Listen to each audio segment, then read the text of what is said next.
Sabay-sabay po nating basahin ang Aklat ng Mga Awit, chapter 35 verses 1 to 28.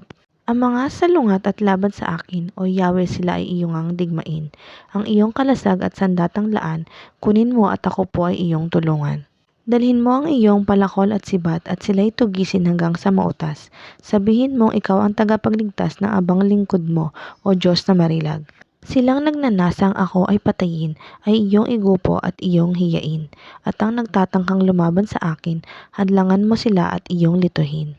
Gawing parang ipa na tangay ng hangin habang tinutugis ng sinugong anghel. Hayaang magdilim, dumulas ang landas, ang anghel ni Yahweh sa kanila'y wawasak.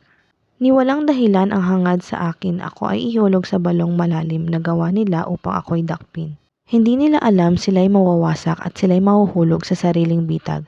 Sa hinukay nilang balon sila'y lalagapak. Dahilan kay Yahweh ako'y magagalak, sa habag sa akin ako'y iniligtas.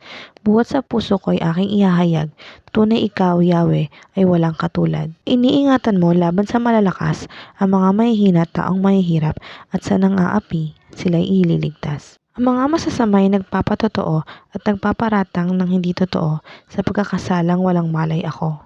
Sa gawang mabuti ganti ay masama, nag-aabang sa akin at nagbabanta.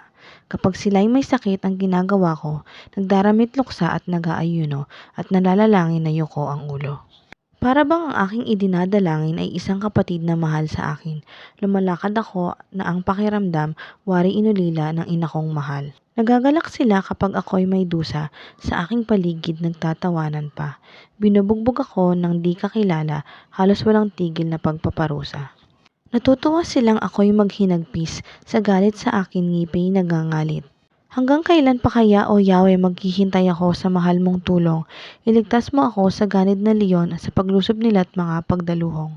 At sa gitna ng iyong kapulungan, ikaw, o Yahweh, pasasalamatan, pupurihin kita sa harap ng bayan.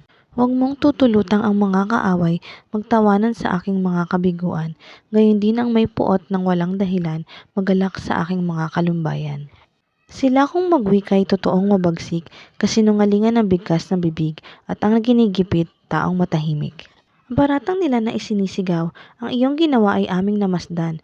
Ngunit ikaw, Yahweh, ang nakababatid, kaya Panginoon, huwag kang manahimik. Ako'y huwag mong iiwan sa paghihinagpis.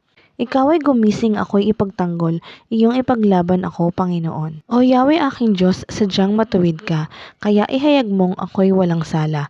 Huwag mong ipahintulot sa mga kaaway, na sila'y magtawa kung ako'y mamasdan.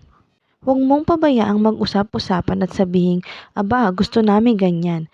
Huwag mong itulot na sabihin nilang, siya ay nagapi namin sa labanan.